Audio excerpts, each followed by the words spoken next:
Political science NCERT. This is chapter 3 और इसका part 2 देखेंगे। पार्ट 1 में हमने देख लिया था फेमिनिज्म तक। अब इक्वालिटी की बात करते हैं तो इसमें दो और विचारधाराएं आती हैं, जैसे कि आपका मार्क्सिज्म हो गया और लिबरलिज्म हो गया।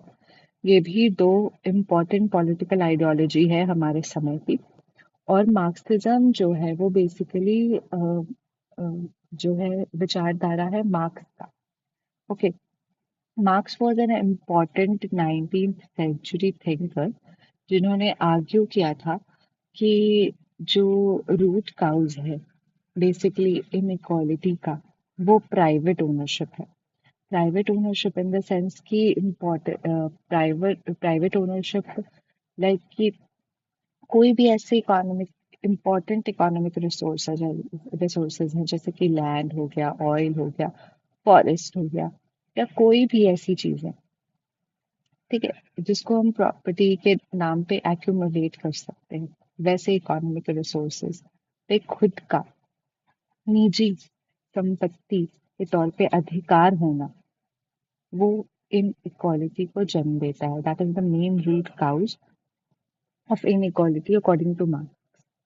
अब यहाँ पे उन्होंने पॉइंट आउट किया कि प्राइवेट ओनरशिप जो है वो सिर्फ और सिर्फ किसी क्लास ऑफ ओनर को वेल्दी नहीं बनाता, जबकि मतलब साथ ही साथ वो क्या करता है कि पॉलिटिकल पावर भी देता है उन्हें। और ऐसा पॉलिटिकल पावर उन्हें इनेबल करता है to influence the state policy. That's why हम कह सकते हैं कि Karl Marx according to Marxist theory उन्होंने कहा है कि स्टेट इज apparatus। स्टेट जो है वो कुछ नहीं है, just apparatus for capitalist society. जो लोग वेल्दियर क्लास के हैं, जिनके पास वेल्थ है, जिनके पास इन्फ्लुएंस करने की कैपेसिटी है, पावर है, वो बेसिकली वैसे लोग जो है उनके लिए सिर्फ और सिर्फ स्टेट एक टूल है, जिसके थ्रू वो अपना पावर एक्सरसाइज करते हैं। तो ये कोट्स है आगे मार्क्सिज्म पर्सपेक्टिव में, जो आगे आगे आप डिटेल में पढ़ेंगे। अब यहाँ पे है कि मार्क्सिस्ट और सोशलिस्ट को ऐसा लगता है कि इकोनॉमिक इनइक्वालिटी जो है, ओके, वो दूसरे फॉर्म ऑफ सामाजिक अनइक्वालिटी यानी सामाजिक सोशल इनइक्वालिटी को सपोर्ट करता है, जैसे कि differences in rank, differences in privileges. Okay, ठीक है, इसको किस तरीके का सोसाइटी में ऑर्डर मिलेगा, मीन्स कहाँ पे उन्हें कैसे ट्रीट किया जाएगा, उनको कितना कहीं भी जाए तो कितना मान सम्मान मिलेगा, वो सारी चीजें। अब therefore to tackle inequality in such case, कि अगर हम इनइक्वालिटी को टैकल करना चाहे ऐसे केस में सोसाइटी में, तो हमें क्या करना पड़ेगा? तो हमें इक्वल अपॉर्चुनिटी प्रोवाइड करने से ज्यादा भी और सारी काम को करना होगा, जैसे कि हम अ, जिससे कि हम इंश्योर कर सके कि मैक्सिमम पब्लिक, जो कॉमन पीपल है, उनका एसेंशियल रिसोर्स पे कंट्रोल हो और अलग अलग तरीके की प्रॉपर्टीज भी उनके पास हो। तो ये क्या होगा? ये होगा रीडिस्ट्रीब्यूशन से। अब ये आप आगे पढ़ोगे। सच व्यूज में बी डिबेटेबल, ये बाय द टाइम बहुत डिबेट में रहता है, ये डिबेटेबल है, लेकिन ये एक बहुत ही इंपॉर्टेंट इशू को रेज करता है, जिसके लिए नेसेसरी है, which is very very much necessary, कि हम, ठीक है, ये डिबेट है, इसके ये जब आएगा तो वाद विवाद होगा, लेकिन ये एक इम्पॉर्टेंट इशू भी है जिसको हम नेग्लेक्ट नहीं कर सकते, इसको हम अनदेखा नहीं कर सकते, इसको डेफिनेटली हमें एड्रेस करना होगा। ओके, अब यहाँ पे एक लेट्स डू इट में क्या दिया है कि आपको एक लिस्ट बनाना है सोशियो इकोनॉमिक इनइक्वालिटीज का, जो आप आसपास देखते हैं। जैसे कि आप इकोनॉमिक इनइक्वालिटीज में आप देख सकते हैं कि डिफरेंट वेजेस, आप देख सकते हैं जेंडर के बेसिस पे, चिल्ड्रन, अगर कोई चिल्ड्रन वर्क करता है कहीं, या चिल्ड्रन को तो ऐसे तो अलाउड नहीं है टिल एज 16 की उन्हें वर्क करना चाहिए, that is child labour exploitation. तो अगर कम एज का जो टीनेज लोग हैं वो वर्क करते हैं कहीं ढाबे पे, तो उन्हें थोड़ा छोटा समझ के कम वेजेस देना, कोई और काम कर रहा है तो उन्हें ज्यादा देना, या फिर जो different different division of work है, उस वर्क के अकॉर्डिंग आपको डिफरेंट सैलरी और डिफरेंट एम्यूलमेंट्स मिलते हैं, तो ये सारी चीजें इकोनॉमिक इनइक्वालिटी को जन्म देती है। फिर इकोनॉमिक इनइक्वालिटी से जो भी ऐसा आता है, जो भी ऐसी चीजें आती हैं, इकोनॉमिक जो भी डिस्क्रिमिनेशन आता है, जो भी लोग गलत फेस करते हैं, वो सारी चीजें जो है आपकी, वो सोशल इनइक्वालिटी को जन्म देती है। ठीक है, जैसे discrimination, caste discrimination, class discrimination, ये सब आप लिस्ट बना सकते हैं। अब यहाँ पे है कि सेकेंड पैराग्राफ में हम ये देखेंगे कि एक अपोजिंग पॉइंट ऑफ व्यू जो है can be found in liberal theory. Liberal theory में एक अपोजिंग पॉइंट ऑफ व्यू आता है, जिसमें लिबरल्स कहते हैं कि प्रिंसिपल ऑफ जो कंपटीशन है, वो एक सबसे बेस्ट एफिशिएंट वे है कि हम एक फेयर डिस्ट्रीब्यूशन कर सके on the basis of merit, कि जो जितना अच्छा करेगा that will be rewarded in the society, that will be given more of from the society. तो ये चीज लिबरल्स बिलीव करते हैं कि स्टेट जो है उनको हमेशा इंटरवीन करना पड़ता है कि वो एक मिनिमम स्टैंडर्ड ऑफ लिविंग दे सके हर उस सिटीजन को जो उनके अंडर में रहता है, और सबको इक्वल अपॉर्चुनिटी मिले। लेकिन ये खुद इक्वालिटी और जस्टिस नहीं लाएगा। ये कैसे आएगा? तो लिबरल्स कहते हैं कि कंपटीशन जो है वो किसी भी दो लोगों के बीच में बिल्कुल फेयर और फ्री होगा, जिससे ज्यादा जो निष्कर्ष आएगा वो ज्यादा जस्ट और एफिशिएंट होगा, और हमें बहुत ही हेल्प होगी कि हम रिवॉर्ड्स उनको उनके हिसाब से दे सके। लिबरल्स के लिए जैसे ही जैसे मतलब जितना से जितना कंपटीशन जो है वो ओपन और फ्री हो उतना बेस्ट है। इनइक्वालिटीज जो है are unlikely to become entrenched, और पीपल जो है उनको ड्यू रिवॉर्ड मिलेगा based on their talents and efforts. ठीक है, एज आई से। अब यहाँ की फॉर लिबरल्स के लिए क्या है, जैसे प्रिंसिपल ऑफ कंपटीशन क्या है? प्रिंसिपल ऑफ कंपटीशन क्या सिर्फ जस्ट है, या फिर एक इफिशिएंट वे है to just choosing out the candidate, filtering out the cream, ठीक है, for the jobs, for the admission in several institutions? मतलब क्या है? It's just like यही है।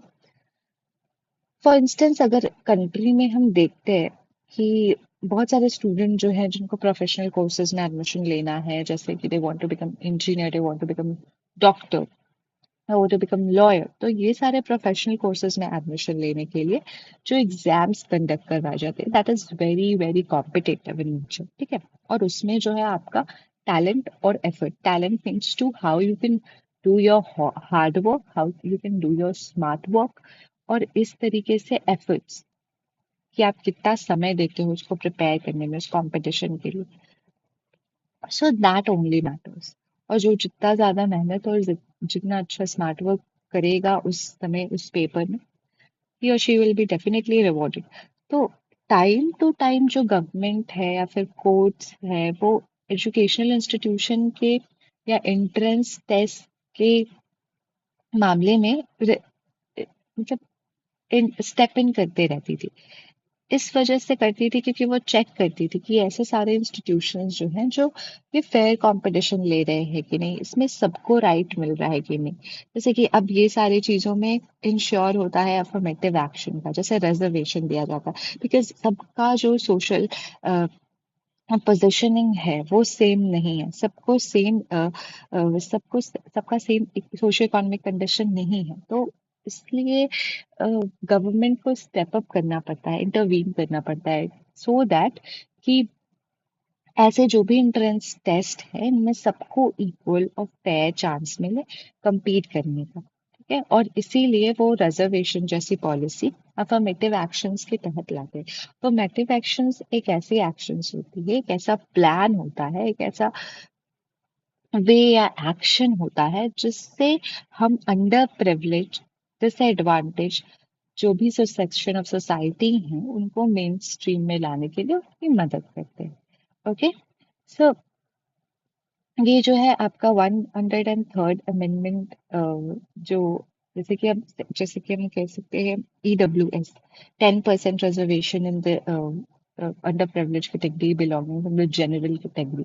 तो इसमें जो है आपका 10%, उसमें भी क्या है कि सारे जनरल कैटेगरी को हम अगर कंसिडर करते हैं कि दे आर वेल ऑफ, लेकिन उनमें से भी कुछ ऐसे लोग हैं जो just can not have the better socio economic conditions, तो उनके लिए 10% ईडब्ल्यूएस रिजर्वेशन कैटेगरी आया था जो 103rd अमेंडमेंट के तहत आया था. So that is a kind of affirmative action to the people who are economically weaker sections of the society. So this can be traced as the example. So इस तरीके से गवर्नमेंट को step up करना पड़ता है, step in करना पड़ता है, जाना पड़ता है, देखना पड़ता है, रेगुलेट करना पड़ता है. Some may still not get admission, but it is considered to be a fair distributing. कभी कभी ऐसा भी होता है कि कंपटीशन देने के बाद we just don't get the thing. हम नहीं अगर क्वालिफाई कर पाते हैं तो हम उसके बाद भी रहते हैं, सेटिस्फाइड रहते हैं कि ठीक है, ये एक फेयर वे ऑफ डिस्ट्रीब्यूटिंग था लिमिटेड सीट्स. जो लोग डिजर्विंग कैंडिडेट थे, they have those things, they have those seats. हमारा कुछ नहीं हुआ, will prepare for it next. So this is how the things goes on. अब सोशलिज्म की बात करें तो सोशलिज्म रेफर क्या होता है, रेफर करता है सेट ऑफ पॉलिटिकल आइडियाज. ये भी एक पॉलिटिकल आइडियाज है, राजनीतिक विचार है जो कि इमर्ज करता है द रिस्पॉन्स ऑफ इनइक्वालिटी. समाजवाद का जरूरत हमें इस परिप्रेक्ष्य में पड़ता है कि हम इन इक्वालिटीज को जो समाज में पहले से है उनको हटा सके. ठीक है, क्योंकि इनइक्वालिटी ही जो जड़ है जिसकी वजह से समाजवाद विचारधारा जो है वो उत्पन्न हुआ, सोशलिज्म उत्पन्न हुआ.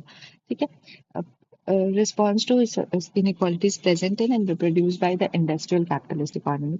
सोशलिस्ट का कहना है कि कैपिटलिस्ट इंडस्ट्रियल कैपिटलिस्ट इकोनॉमी के वजह से जो हैव्स और हैव नॉट, जिनके पास मीन्स ऑफ प्रोडक्शन जो ओन करते थे वो हैव्स हुए और जिनके पास नहीं था वो हैव्स नॉट हुए.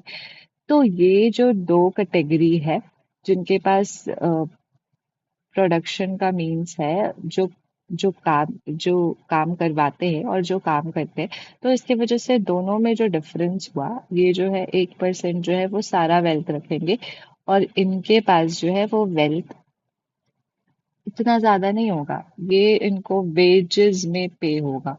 ओके, तो लिमिटेड वेजेस में, जिससे क्या होगा, जो है वो अनइक्वालिटी आएगी और समानता आएगी.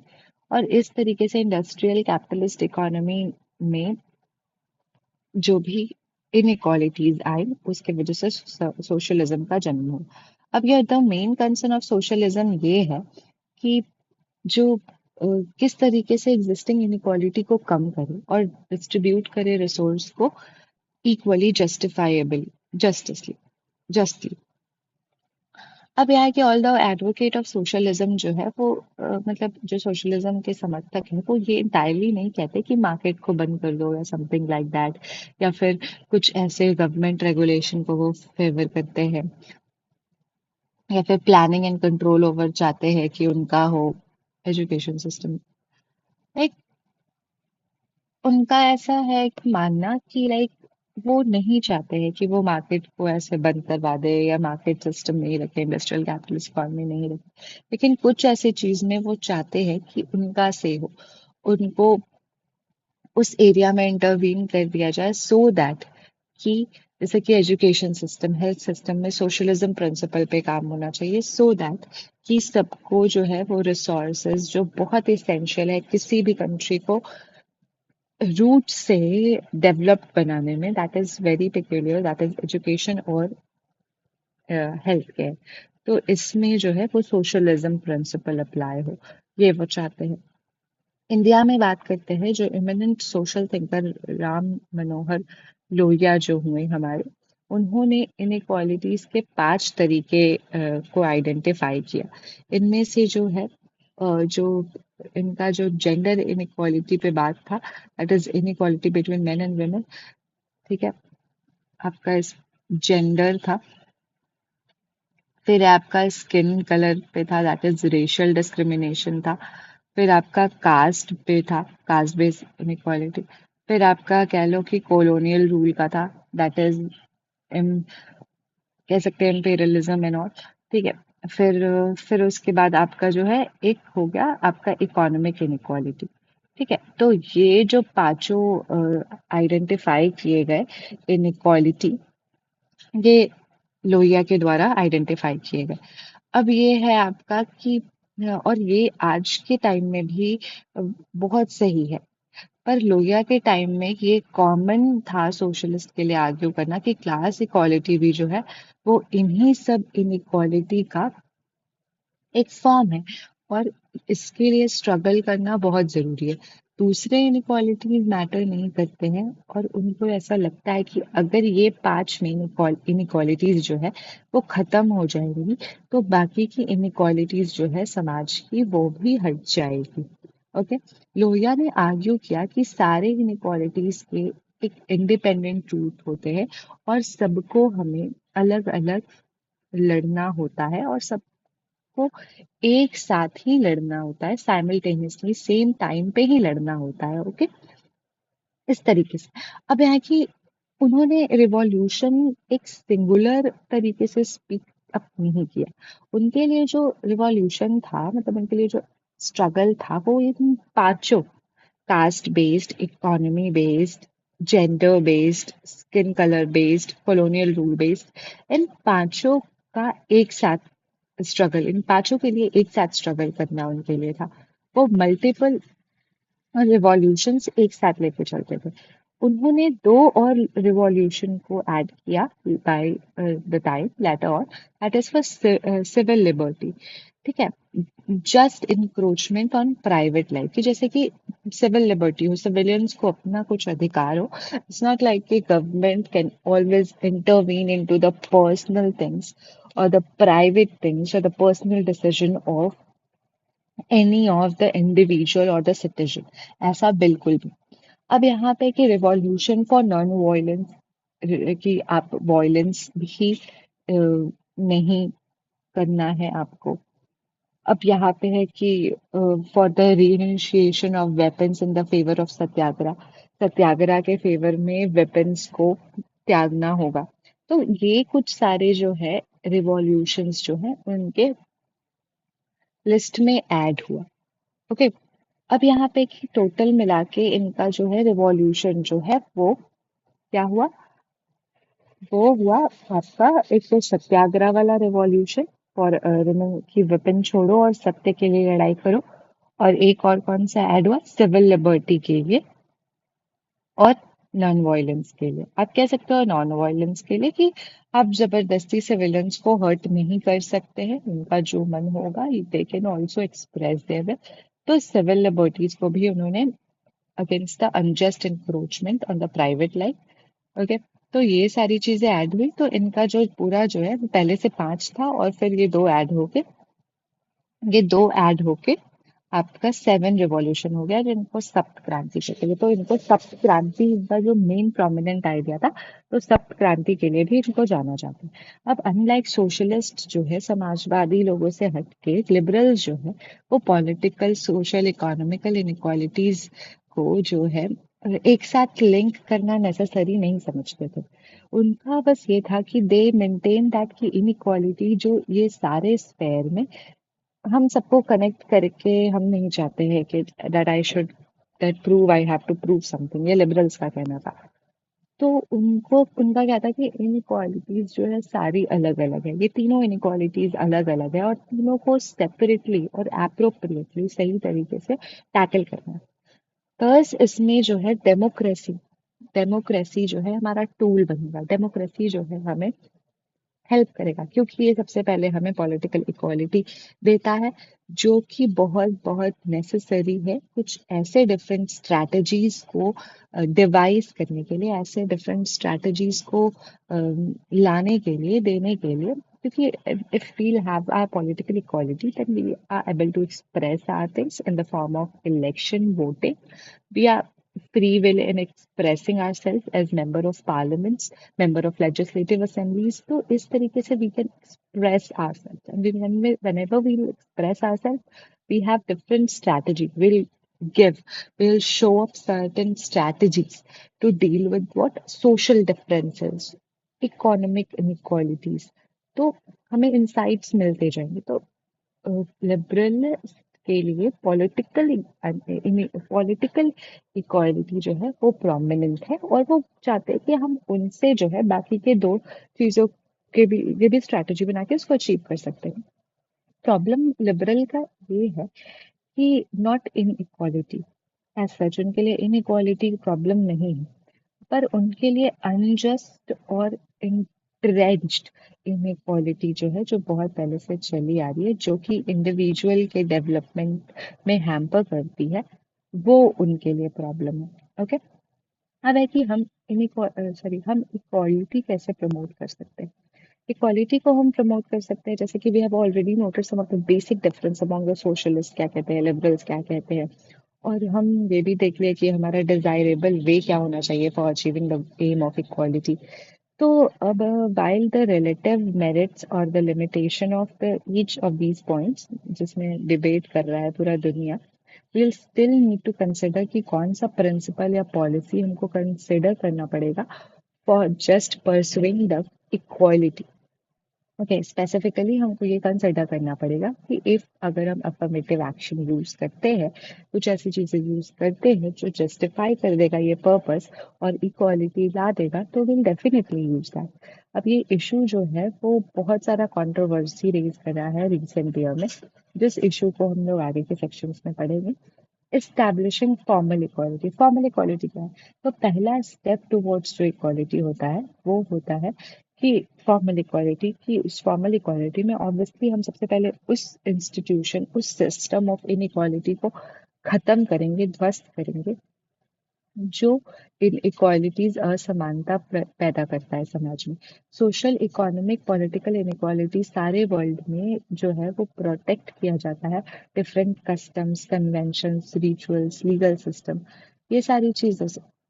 ठीक है, तो अब ये जो है ये क्या करती है, कभी कभी किसी some section of the society को प्रोहिबिट करती है, that you are not allowed to do that, you are not suppose to do that of because of certain kinds of opportunity या रिवार्ड, कि अगर तुम ये नहीं करोगे या अगर तुम ये करोगे तो you will have certain reward, और अगर तुम ऐसे विपरीत गए तो यू विल बी पनिश्ड और समथिंग लाइक दैट। तो ऐसे सिचुएशन में तब डरा धमका के जो भी है वी एक्सरसाइज द इनइक्वालिटी, ऐसा सिस्टम्स है। पुअर पीपल जो है उनको राइट टू वोट नहीं मिलता है लार्ज नंबर ऑफ कंट्रीज में, मोस्टली कंट्रीज में नहीं मिलता है, लेकिन इंडिया की बात नहीं करते, और सारी कंट्रीज जो है उसमें नहीं मिलता है। वुमेन जो है उन्हें बहुत अपने मन का प्रोफेशन चूज करने का, अपने मन से एक्टिविटीज करने का नहीं मिलता है chance.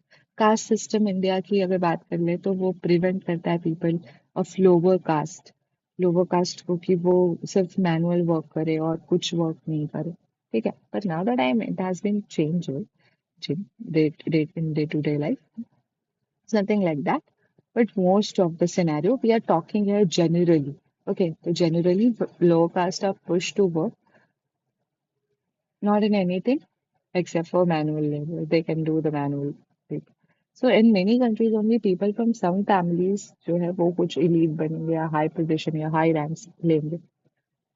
Attainment of the equality जो है वो बहुत सारा रेस्ट्रिक्शन और प्रिविलेज जो है उसको खत्म कर देगा। जैसे कि बहुत लोग कुछ प्रिविलेज लेके बैठे हैं, कुछ एलीट है, तो वो सारी चीजें खत्म हो जाएंगी।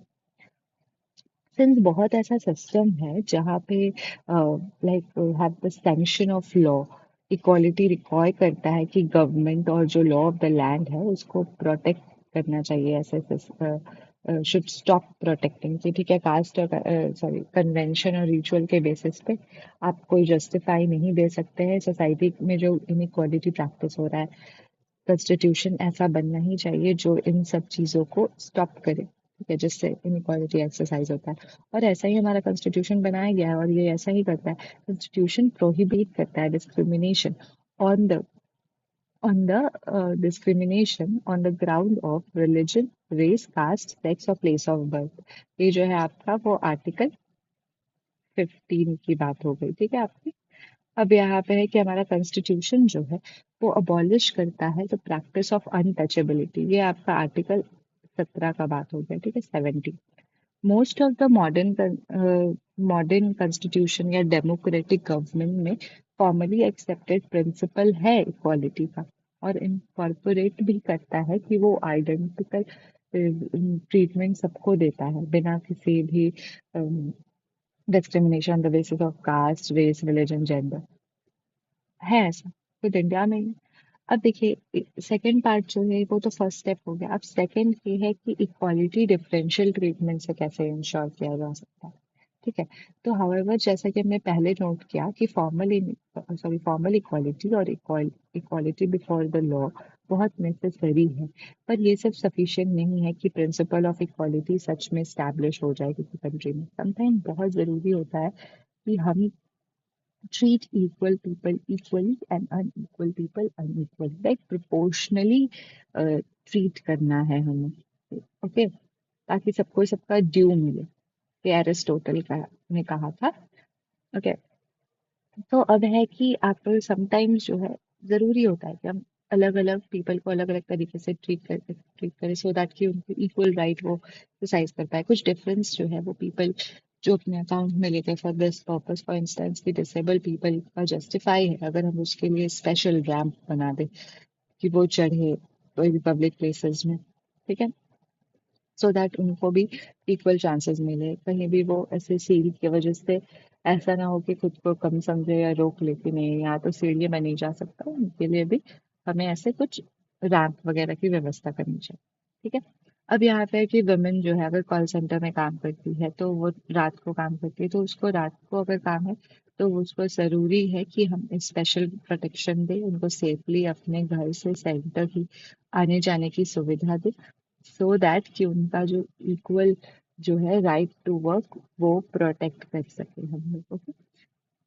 और ये सारी चीजें जो है हमको इस वे में नहीं करना चाहिए कि ठीक है हम उसको थोड़ा स्पेशल ट्रीटमेंट दे रहे हैं, स्पेशल रैंप बना ले रहे हैं डिसेबल के लिए, स्पेशल गाड़ी की सुविधा दे रहे हैं या स्पेशल प्रोटेक्शन दे रहे हैं फीमेल एम्प्लॉयज को, तो ये इन्फ्रिंजमेंट ऑफ क्वालिटी है, मतलब इक्वालिटी तो यहाँ पे भंग हो गया कि उनको अलग ट्रीट क्यों हो रहा है। तो ये सारी चीज नहीं, जबकि ये जो है एनहांसमेंट ऑफ इक्वालिटी है, ट्रीटिंग अनइक्वल्स अनइक्वली थोड़ा सा हट के, तो ताकि वो अच्छे रहें।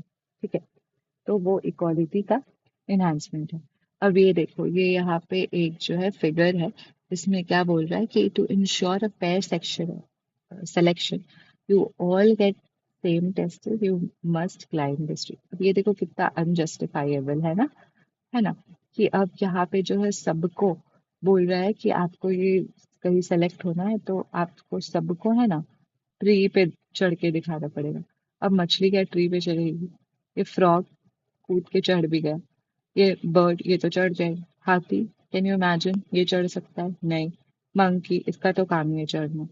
ये लियोपर्ड, रैबिट, लियोपर्ड नहीं चढ़ पाएगा, ये रैबिट नहीं चढ़ पाएगा, ये जमीन पे हॉप करती है। तो सबका अपना अपना एबिलिटी होता है और आप अपने एबिलिटी के अनुसार अगर सबको मौका दे, फेयर चांस दे, तो यहाँ पे इक्वालिटी प्रैक्टिस होगी। तो यहाँ पे कोई फेयर सिलेक्शन नहीं है। ओके, अब यहाँ पे कि आप अपने लिस्ट बनाइए कि स्टूडेंट जो अलग अलग फिजिकल हैंडीकैप होते हैं उनको कैसे would need to learn as any other student, या फिर कौन सा फैसिलिटी, जैसे कि अब देखिए कि अब जैसे बैरले से पढ़ाई होता है ब्लाइंड स्टूडेंट का।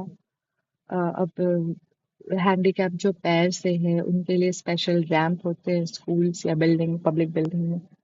फिर आपका जो है एक अभी पहल आया है लाइक कोशिश, जिसमें मुख बधिरों जो डीफ एंड डम चिल्ड्रन हैं उनको पढ़ाने के लिए। Okay, so these all things like mentally जो चिल्ड्रन है, मेंटली जो है रिटार्डेड चिल्ड्रंस हैं। ठीक है, कोई जो है वो ऑटिज्म से सफ़र कर रहा है तो उनके लिए एक स्पेशल स्कूल्स होते हैं। वो स्पेशल स्कूल में उनको जो है वहाँ पे भेजा जाता है। फिर वहाँ भी जो है बहुत सारी इनिशिएटिव्स है जिसके तहत स्पेशली एबल चिल्ड्रन को अलग तरीके से पढ़ाया जाता है, और वो पढ़ते हैं, डेफिनेटली पढ़ते भी हैं और कुछ कर भी सकते हैं। अब यहाँ पे देखिए कि किस टाइप का ऐसा जो है डिफरेंसेस जो है वो इक्वल अपॉर्चुनिटी को एक्सेस करने में हिंडर करता है, या कौन सा ऐसा पॉलिसी है जिससे हम वैसे हिंडरेंसेस को ओवरकम कर सकते हैं।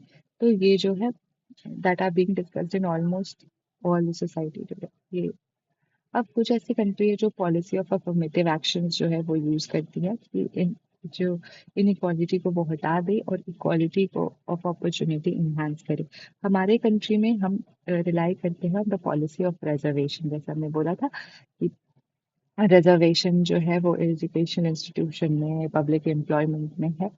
अब नेक्स्ट सेक्शन में हम देखेंगे कि किस तरीके से to understand the idea of affirmative action और कुछ इश्यूज जो है जो इस पॉलिसी पे, स्पेसिफिक पॉलिसी पे रेज होता है विद इन दैट फ्रेमवर्क, वो देखेंगे। ओके, चलिए अब यहाँ पे आया हमारा अफर्मेटिव एक्शन। अफर्मेटिव एक्शन क्या है?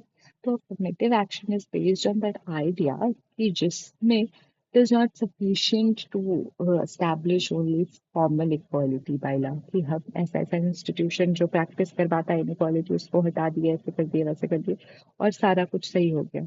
जो भी डिस्क्रिमिनेशन वगैरह है that's need to be removed और ये सब कुछ हटाने के बाद सब कुछ सही हो, नहीं, ऐसा नहीं। हमको अगर एलिमिनेट करना है, हमको अगर एलिमिनेट करना है इनइक्वालिटीज को जो कि बहुत सालों से डीपली रूटेड है, तो बहुत ज़रूरी है कि हम कुछ पॉजिटिव मेजर्स लें टू मिनिमाइज, टू एलिमिनेट जो different kinds of social inequalities जो छिपा हुआ है समाज में, कहीं ना कहीं इंट्रेंच्ड है उसको।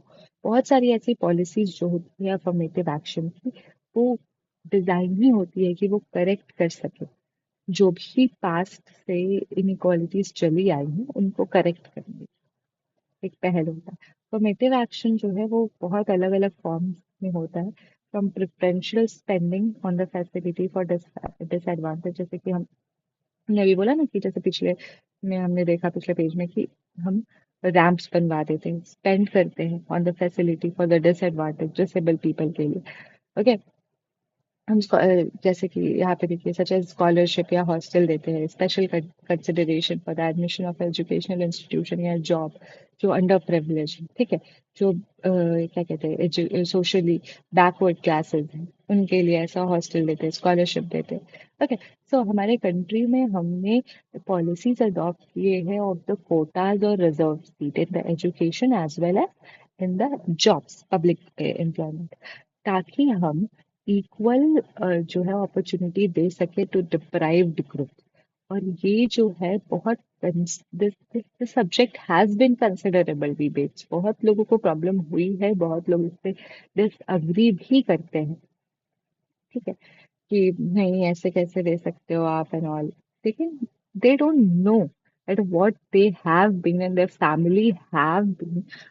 families have been going through since past, that discrimination, that mental torture, that everything, that untouchability schemes, everything, okay, जो उनके साथ बुरा होता था, सो वो डिसअप्रूवमेंट से जो सोशल ट्रामा उनके दिमाग में बना और उसके वजह से अभी जो उनको मिल रहा है, जो भी उनके लिए थोड़ा सा उनको मेन स्ट्रीम में लाने के लिए किया जा रहा है, तो भाई दे दो ना यार, क्या दिक्कत है। बट फिर भी डिसएग्रीमेंट्स और डिबेट चलता है, लेकिन constitution law of the land को पता है, गवर्नमेंट को पता है कि सही क्या है, सोशल वेलफेयर क्या है और लोगों को के लिए क्या जरूरी है, क्या करना है, किसकी बात माननी है, डिबेट में किसके सहमति को तवज्जो देना है, उन्हें पता है, ठीक है, तो वो सही काम करते हैं, रिजर्वेशन रखते हैं, अफर्मेटिव एक्शन देते हैं फॉर द अपलिफ्टमेंट। अब यहाँ पे पॉलिसी जो है वो डिफेंड किया जाता है ऑन द ग्राउंड दैट कुछ जो है वो सोशल प्रेजुडिस, जैसे सोशल कि हम किसी के बारे में मेंटल शॉर्टकट बना लेते हैं कि oh my God he is like ये ऐसे फैमिली से आता है तो he must be from poor family, तो ये ऐसा होगा इसका, मतलब एक होता है ना कि हम ये बना लेते हैं दिमाग में मेंटल शॉर्टकट कि he must not be that educated, ऐसे होंगे वैसे होंगे, must not have that style, that fashion, that everything that we consider like, पर ऐसा नहीं हो सकता। Even a person from poor family, if they want to bloom, they can be they can be like educated, they can be aware, so we should not judge anybody. Okay, so stop prejudicing anyone. Okay, so prejudice, discrimination जो कि उनको exclusion, social exclusion, जैसे कि मैंने economics वाले अपने chapter में पढ़ाया था सोशल एक्सक्लूजन के बारे में, तो उसमें भी उन्होंने, उसमें ये था कि जब आप आपको बहुत ज़्यादा बाय द टाइम डिस्क्रिमिनेशन के तौर पे ट्रीट किया जाए तो आप सोशली एक्सक्लूडेड एलिनेटेड फील करते हो सोसाइटी से। तो that is the part of social exclusion या फिर सेग्रीगेशन कि आपको इतना एक्सक्लूड किया कि आपने बस एक अपना घेटो बना लिया। घेटो घेटो मतलब होता है वो वैसे जगह जहाँ पे डिसएडवांटेज लोग रहते हैं जो सोसाइटी से आउटकास्टेड। ओके, सो यहाँ पे ऐसी कम्युनिटीज जो बहुत पास्ट में बहुत उनको डिनायल मिला है इक्वल अपॉर्चुनिटी से उन्हें जो है हम इमीडिएटली ऐसा नहीं बोल सकते कि हाँ अब ये एबल हो गए टू compete फेयरली। ओके, तो इसीलिए रेलेवेंट है आज भी reservation is relevant to give. Okay, I'm not talking about those who misuse it or anything. Okay, I'm just talking about there are people like that who really need reservations in today life because yeah, they have been denied and they are still being denied. Okay, in their particular community, some of the elites have been going and getting all the benefits or all the cream of reservation, but rest of the people are still at the same pedestal as they have been in the past. So this is how egalitarian is not yet ensured. We need to grow. We need to move towards this. Okay. So uh, हम expect नहीं कर सकते कि immediately उनको ऐसे खुला छोड़ दे reservation हटा दे और वो दूसरे से compete कर ले तुरंत। नहीं कर सकते। तो we need to give them affirmative action. We need to give them hand for their upliftment.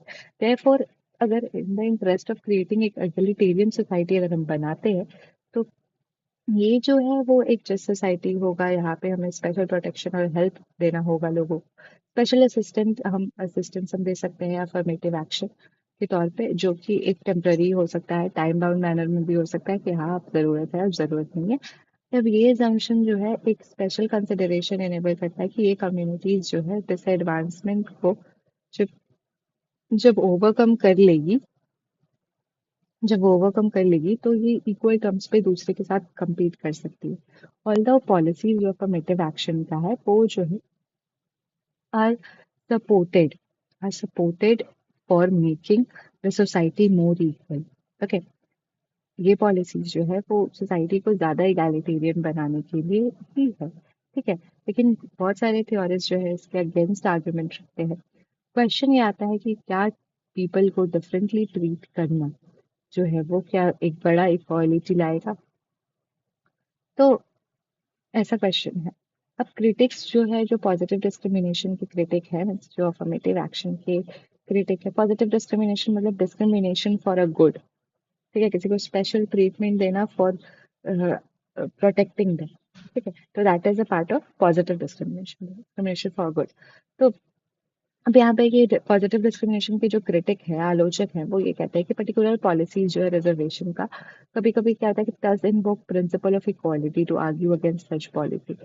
वो कंटेंडेड है कि कोई भी प्रोविजन ऑफ रिजर्वेशन या कोटाज जो है for the deprived in admission for the higher या फिर जॉब्स ये जो है अनफेयर है क्योंकि ये आर्बिट्रली जो है वो डिनाई करता है दूसरे सेक्शन के। जैसे कि क्रिटिक्स जो है अफर्मेटिव एक्शन या रिजर्वेशन के वो कहते हैं ये कि जो रिजर्वेशन का सिस्टम है ये जो है किसी भी तरीके से दूसरे जिनको रिजर्वेशन नहीं मिल रहा है उनके लिए अनफेयर है।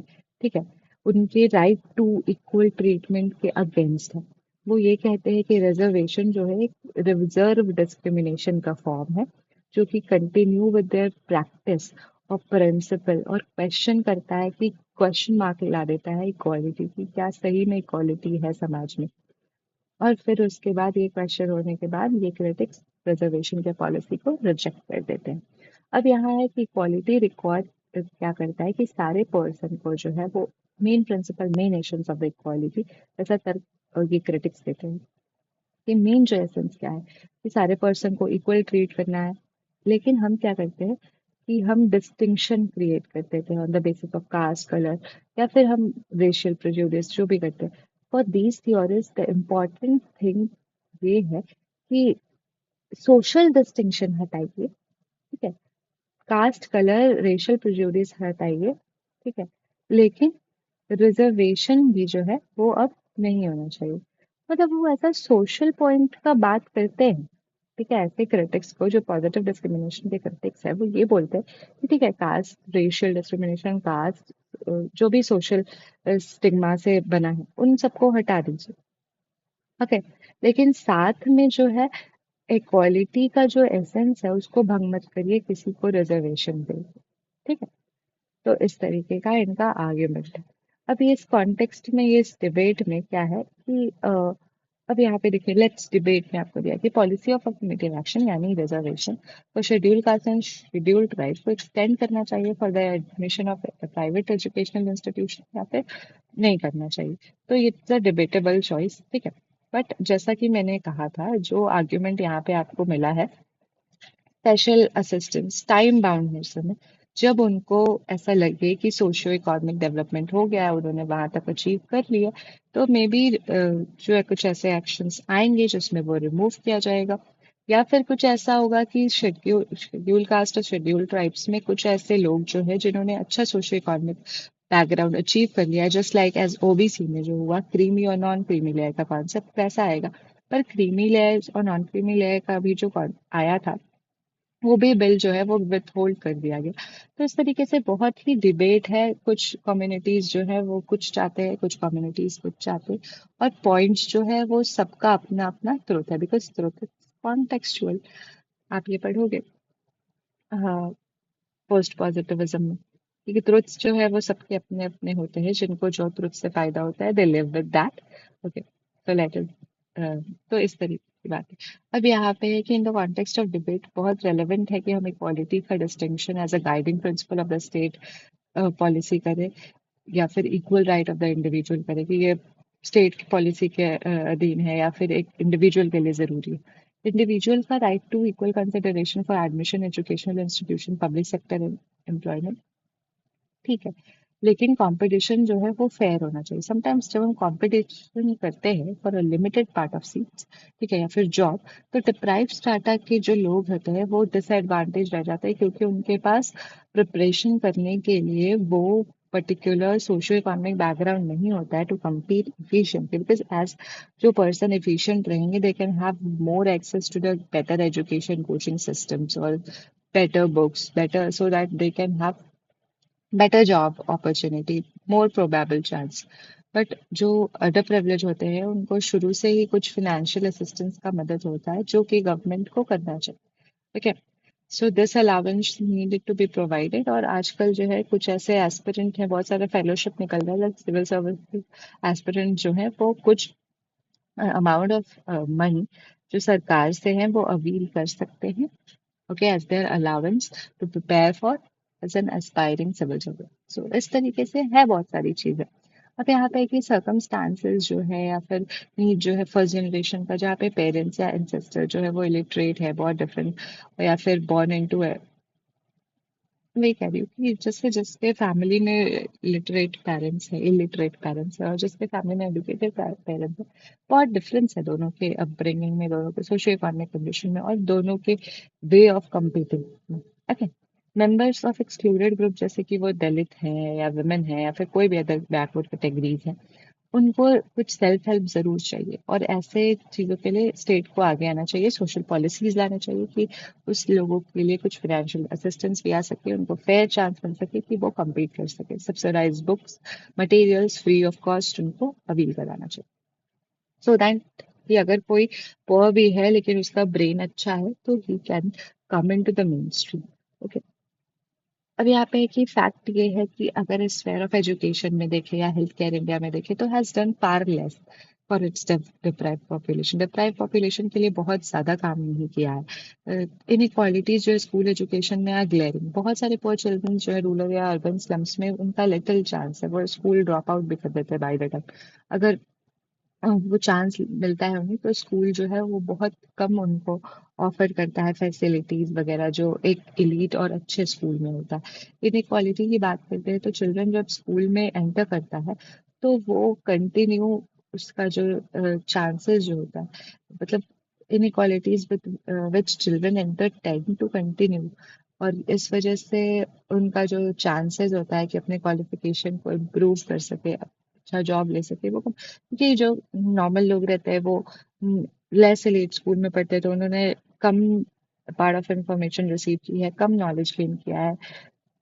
ठीक है, नॉलेज है पर उन्हें एक्सपोजर कम मिला है और उसकी वजह से उनका एक लिमिट लग जाता है और फिर जब लिमिट लगता है तो जब सेम कंपटीशन के लिए वो जो एलीट स्कूल वाले लोग और जो नॉर्मल जिनके पास फैसिलिटीज नहीं थी वैसे स्कूल वाले बच्चे जब साथ में compete करते हैं तो एक डिफरेंस हो जाता है। ओके, फीस जो है प्रोफेशनल कोर्स की वो भी प्रोबेबिलिटी मतलब बहुत ज़्यादा हाई, मतलब वो भी बहुत ज़्यादा हाई है। तो वो जो है इतना हाई है और वो इक्वल टर्म्स पे कंपेयर नहीं कर पाते हैं, compete नहीं कर पाते हैं अपने आप को प्रिविलेज सेक्शन में साइड वो अभी अवील नहीं कर पाते हैं। सोशल इकोनॉमिक इनक्वालिटीज जो है वो हिंडर करती है with the pursuit of equal opportunity. बहुत सारे थियोरिस्ट आज रिकॉग्नाइज कर चुके हैं इसको। what they contest is not goal of equal opportunity, but जो policy state जो है वो जो परस्यू करता है वो उस गोल को अचीव कर सकता है। अब यहाँ पे स्टेट को है क्या रिजर्व करना चाहिए फॉर द डिप्राइव कम्युनिटीज या फिर उनको स्पेशल फैसिलिटीज देना चाहिए to develop talent at early age. तो यहाँ पे जो है वो दोनों चीजें हैं, सीट्स भी रिजर्व हैं और सरकार ने कई सारी मुहिम भी चलाई हैं जिससे upgrade of talent and skills हो सकता है। हाउएवर हमें जो भी हमें डिफाइन करना पड़ेगा सबसे पहले रिजर्वेशन देने से पहले अगर वो भी फेयर हो। जैसे क्रिटिक्स ने आर्ग्यू किया कि रिजर्वेशन फेयर नहीं है ऑल एवरीथिंग, ठीक है, तो हमें पहले आइडेंटिफाई करना पड़ेगा, हमें सेंसस करना पड़ेगा कि कौन रियल मायने में डिप्राइव है और कौन नहीं। हम क्या इकोनॉमिक क्राइटेरिया को ले सकते हैं कि कौन डिप्राइव है कौन नहीं, या फिर हम सोशल इनइक्वालिटीज को देख सकते हैं कास्ट सिस्टम के बेस पे कि हाँ इस कास्ट को मिलना चाहिए प्रिविलेज, सॉरी इस कास्ट को अपलिफ्टमेंट मिलना चाहिए, इस कास्ट को नहीं मिलना चाहिए। तो ये जो है डिप्राइव ग्रुप को आइडेंटिफाई करने का ये हो जाता है क्योंकि एक सोशल कैटेगरी है और एक इकोनॉमिक कैटेगरी है, तो सोशल इकोनॉमिक कैटेगरी ही दोनों मिला के ही हम कहीं भी आइडेंटिफाई करते हैं कि कौन डिप्राइव्ड है कौन नहीं। अब ये एस्पेक्ट जो है सोशल पॉलिसी का जो कि आज जो है डिबेटेबल है, डिबेटेड है। अल्टीमेटली ये पॉलिसी जो हम चूज करते हैं कि जो हम जस्टिफाई कर सकते हैं the making of society success in the long term और उसको फेयर और इगैलिटेरियन बनाने के लिए ये सी पॉलिसी ला सकते हैं। अब यहाँ पे कि reflecting the issues of in sorry issues of equality एक डिस्टिंक्शन आता है बिटवीन कि हम सबको आइडेंटिकल पैनल में ट्रीट करें और ट्रीट करे सबको एज इक्वल, मतलब सबको ट्रीट करना एक समान और सबको एक जैसा मानना। ओके, सो इसमें एक डिफरेंस है, ये एक नया डिबेट टू थिंक है। तो जो ट्रीटिंग सभी को एज इक्वल ये कभी कभी okay may on occasion need, but differential जो ट्रीटमेंट है ये सभी केसेस में प्राइमरी कंडीशन कि हम इक्वालिटी प्रमोट कर सके। डिफरेंशियल या स्पेशल ट्रीटमेंट जो है वो में भी कंसिडर किया जा सकता है द गोल ऑफ इक्वालिटी, या फिर एक जस्टिफिकेशन चाहिए इसके लिए कि ये केयरफुल रिफ्लेक्शन दे कि हाँ सोसाइटी को हम स्पेशली ट्रीट करने के बावजूद भी हम एक बना चुके हैं, हम हम egalitarian बना चुके हैं। Since differential treatment different communities के लिए एक पार्ट एंड पार्सल है ऑफ द कास्ट सिस्टम, ठीक है, सिस्टम के साथ ये जकड़ा हुआ है कि हम डिफरेंट ट्रीट कर रहे हैं लोगों को, ठीक है, on the name of caste या फिर practices like apparent like racial discrimination talking about. So liberals जो यूजुअली कहते हैं कि वे wary of deviation from the norm form of the norm of identical treatment. तो ये सारा मतलब कि वो बहुत ज्यादा ऐसे फ्राउनिंग करते हैं, अजीब ट्रीट करते हैं, एक तरह से एग्री नहीं करते कि ये नॉर्मल आइडेंटिकल जो ट्रीटमेंट का जो सिलसिला है ना, लिबरल्स ऐसा सोचते हैं ये इसमें बहुत डेविएशन है। हम लोग कितना भी चाहे फेयर से ट्रीटमेंट करा दे, फेयर कंपटीशन करा दे based on merits and all, कितना भी है तो लोग जो कुछ ऐसे चीजें हैं caste system practice racial discrimination religion ये सब पे कुछ ना कुछ चीजों पे ये लोग करेंगे ही डिस्क्रिमिनेशन, ठीक है, और आइडेंटिकल ट्रीट करना इज वेरी मुश्किल। तो अब यहाँ पे है कि many of the these issues relating to the pursuit of equality have been raised by the women movement. Women movement के तहत भी बहुत सारा इश्यूज आया 19th सेंचुरी में।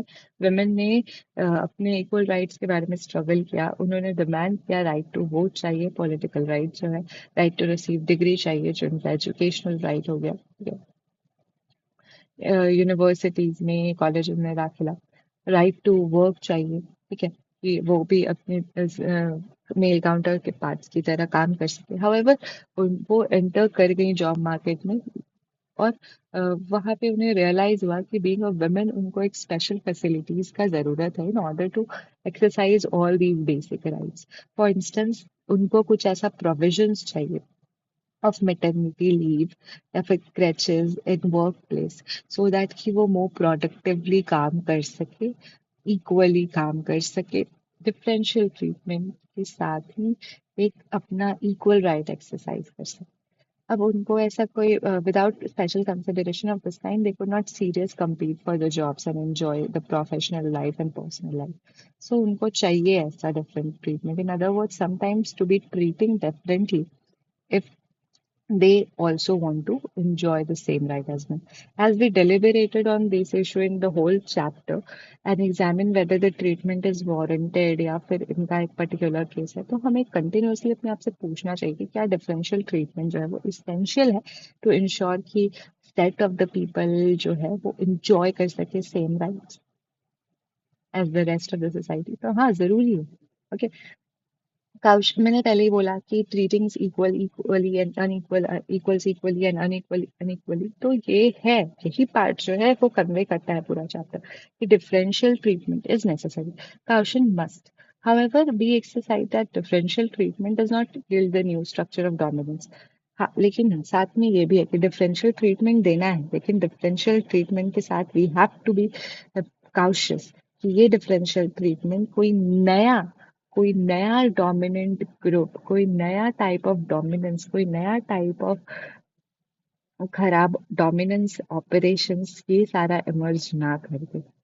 पर आपने आज जैसे देखा होगा कि आजकल जैसे कि फेमिनिज्म फेमिनिज्म बहुत राइट मिलता है, लेकिन राइट के तहत बहुत सारी लड़कियां ऐसा भी कर रही हैं कि वो मिसयूज कर रही हैं अपने पावर का, ठीक है, उन्हें फील्ड में मिला है, ग्रोथ मिला है, वो आई हैं, पर sometimes they are just using their special treatments कि जहाँ पे उन्हें जैसे डाइवोर्स केस में they will definitely get an upper hand in front of the male counterpart, ठीक है, लेकिन वो यूज करेंगे just because what they want to do, dominance दिखाएंगे, डोमिनेंस दिखाएंगे in order to exploit that family, that particular male, okay, that particular male economically, okay।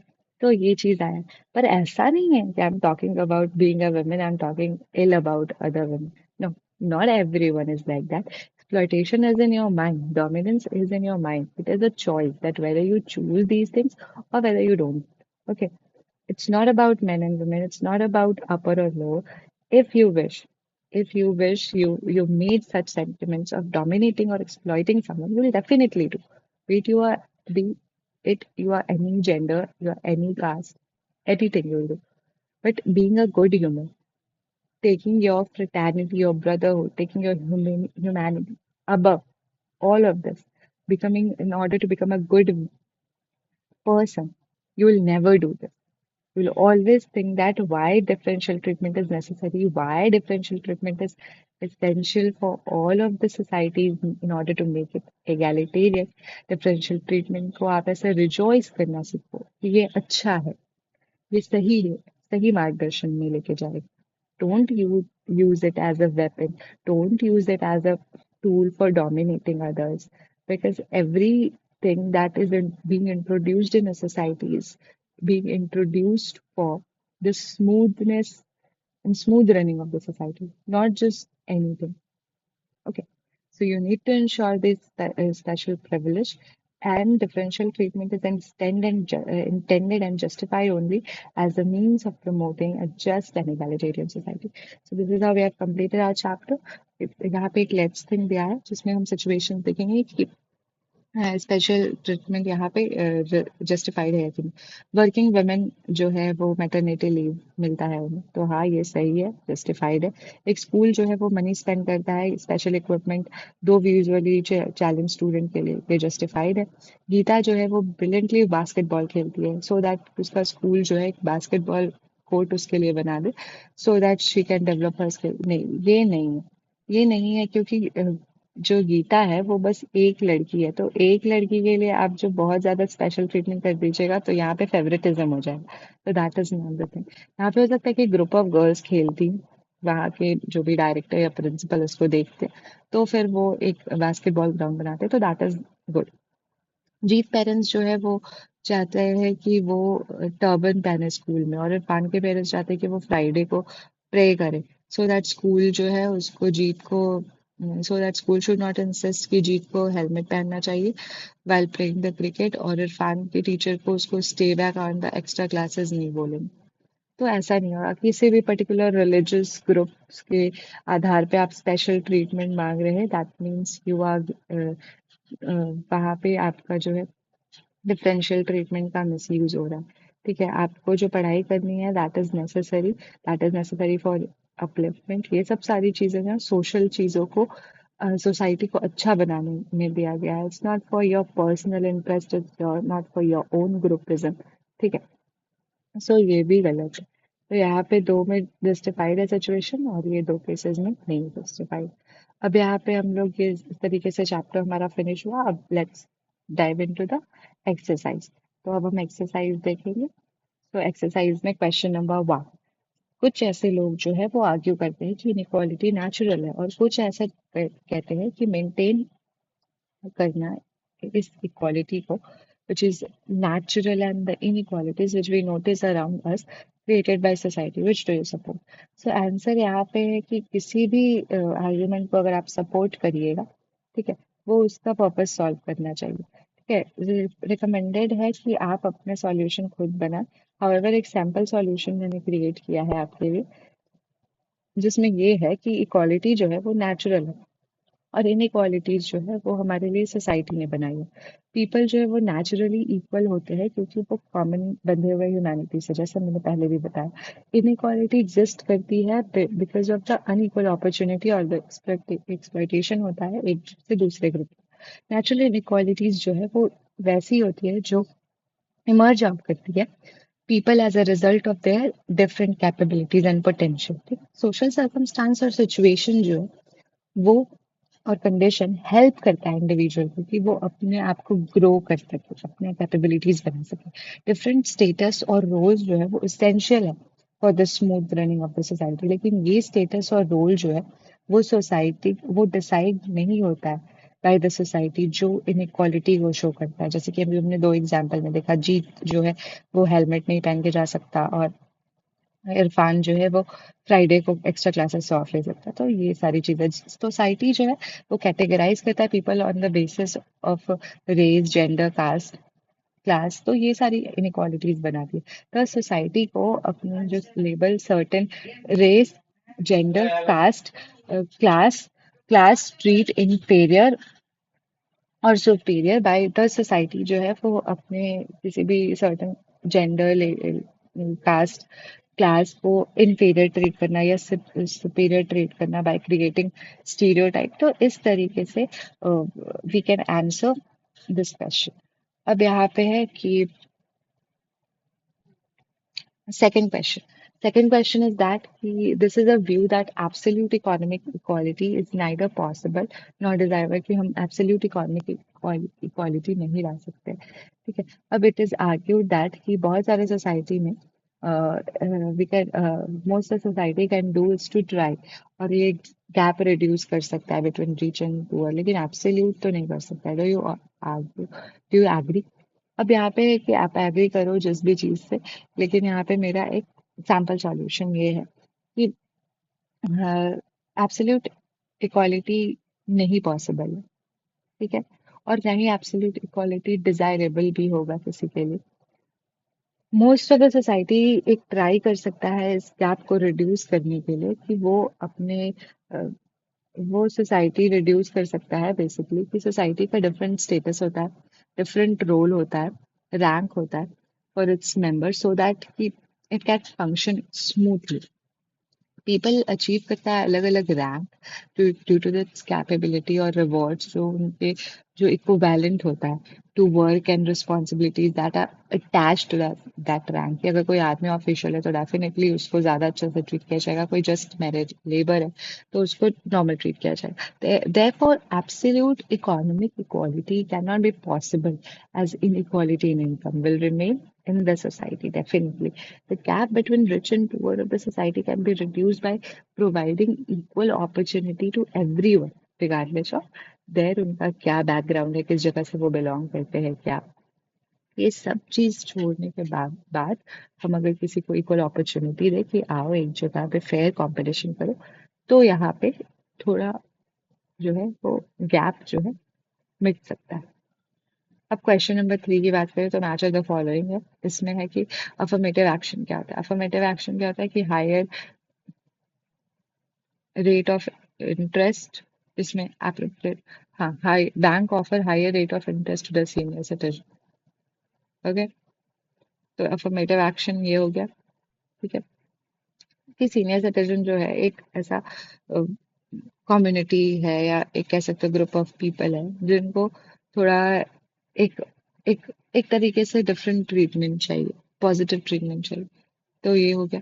अब equality of opportunity की सबको फ्री एजुकेशन मिलना चाहिए। ओके, अब है कि इक्वल राइट जो है, अब यहाँ पे इक्वल राइट क्या है कि सारे अडल्ट सिटीजन के पास राइट टू वोट। ओके, अब यार chapter number sorry question number 4, इसमें ये है कि government report on farmer problem says that कि स्मॉल और मार्जिनलाइज्ड फार्मर जो है उनको अच्छा प्राइस नहीं मिल सकता मार्केट में। वो रिकमेंड करता है कि गवर्नमेंट जो है इंश्योर करना चाहिए better price for but only for small और मार्जिनल फार्मर्स, लार्ज फार्मर्स के लिए नहीं। तो is this recommended is this recommendation consist with the people of equality principal of equality. तो ये रिकमेंडेशन गवर्नमेंट का जो है वो कंसिस्टेंट है कि एमएसपी देते हैं वो। Principle of equality as intervention is necessary कि वो स्मॉल फार्मर और मार्जिनल फार्मर का इंटरेस्ट को मेंटेन कर सके। स्मॉल फार्मर और लार्ज सॉरी मार्जिनल फार्मर के पास एक्सेस नहीं होता है कि वो अपने रिसोर्स एडिक्वेट रिसोर्स ला सके ऑफ सीजन या फिर हाई वैरायटी यील्डिंग सीड्स को परचेस कर सके। तो ये सब के लिए सपोर्ट करना ज़रूरी है। तो उनके लिए उनको अपने प्रोड्यूस के लिए भी बेटर कंपनसेशन चाहिए। अब है कि question number 5, which of the following जो है वो वायलेट करता है principal of equality and law. पहला जो है सारे चाइल्ड को क्लास में रीड पढ़ना है text of the play by turn, मतलब टर्न बाय टर्न पढ़ना। तो ये ठीक है, ये इक्वली ट्रीट किया गया कि सबको मौका मिला है। ठीक है, ये वॉयलेशन नहीं है प्रिंसिपल का। ये ये साथ में डिसिप्लिन और कोहेरेंस भी बनाता है। फिर सेकंड है कि गवर्नमेंट कनाडा की इनकरेज करती है वाइट यूरोपियन को माइग्रेट करने के लिए Canada end of second world war till. ये वॉयलेशन है क्योंकि वाइट को यूरोपियंस को क्यों प्रेफरेंस दिया है और यहाँ पे तो अपार्थाइड हो रहा है। अब है थर्ड कि the separate railway reservation counter for senior citizen. ये सेपरेट जो है सीनियर सिटीजन के लिए counter banana it's not a violation of equality, क्योंकि ये डिफरेंशियल ट्रीटमेंट कर रहा है क्योंकि सीनियर सिटीजन को स्पेशल नीड और रिक्वायरमेंट है। Okay, they can walk slowly, they can exercise, तो इस तरीके से they can exercise the instruction slowly, तो इस वजह से उनको रिक्वायरमेंट है। अब यहाँ पे कि फोर्थ है कि access to some forest area reserve for certain tribal cast.